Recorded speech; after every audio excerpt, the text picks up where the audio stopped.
Friends, તો આજે આપણે ખજૂરનું અથાણું બનાવીશું. તો અહીં આપણે 500 ગ્રામ ખજૂરને ધોઈ અને એકદમ ઝીણો કાપી લીધો છે. તેને આપણે બાઉલમાં લઈ લઈશું.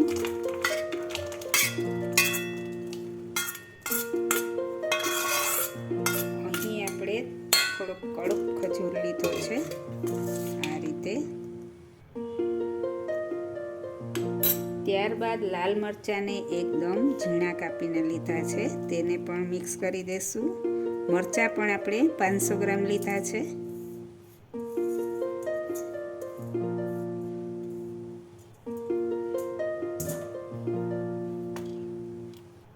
અહીં આપણે 500 ગ્રામ સાકર લીધી છે, જેને આપણે મિક્સર જારમાં દળી નાખશું અને તે આમાં મિક્સ કરીશું.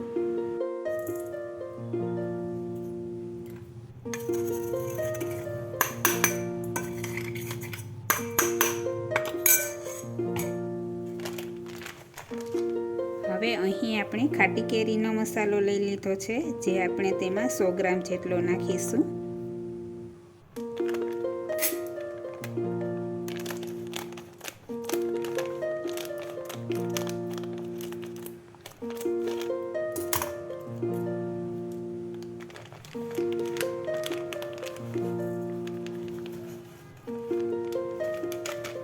આ 200 ગ્રામનું પેકેટ છે, તો મેં આમાંથી અડધો પેકેટ લીધું છે. તો આ 100 ગ્રામ જેટલો મસાલો લીધો છે.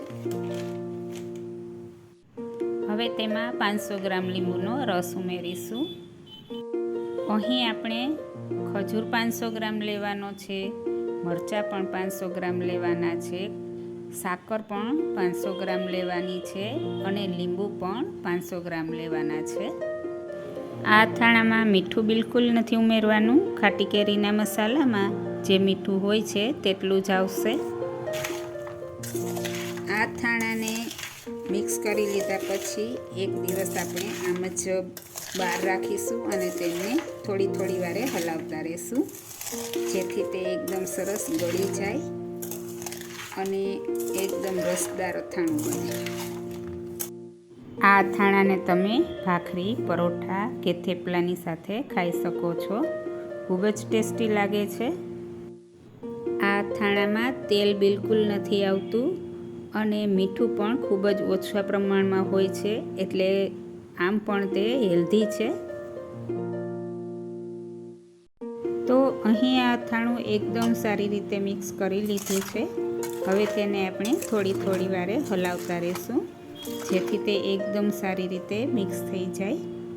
તો આખો દિવસ આપણે થોડી વારે આ રીતે હલાવતા રહીશું. એક દિવસ અથાણાને થોડી વારે હલાવી લીધા પછી આ રીતે આખી રાત રાખી દીધું હતું અને બીજા દિવસે તમે જોઈ શકો છો કે અથાણું છે તે એકદમ સારી રીતે મિક્સ થઈ ગયું છે. ખજૂર પણ સરસ પોચો પડી ગયો છે. તો હવે તમે જોઈ શકો છો કે આ અથાણું બિલકુલ તૈયાર છે. ખજૂર પણ ખૂબ જ સારી રીતે મિક્સ થઈ ગયો છે.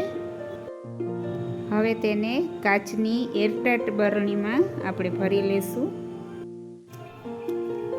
આ અથાણાને ફ્રીજમાં રાખવાથી તે આખું વરસ એકદમ ફ્રેશ જ રહે છે. તો આ અથાણાને આપણે ફ્રીજમાં જ રાખવાનું છે. આ અથાણું ખાવામાં ખૂબ જ ટેસ્ટી લાગે છે. તો ફ્રેન્ડ્સ, તમે પણ આ રેસીપી એકવાર જરૂરથી ટ્રાય કરો.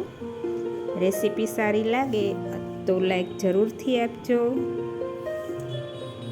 વિડીયોને વધારેમાં વધારે શેર કરજો અને મારી ચેનલને સબસ્ક્રાઈબ કરી ન હોય તો તેને સબસ્ક્રાઈબ જરૂરથી કરજો. તો ફરી મળીશું નવી રેસીપીની સાથે.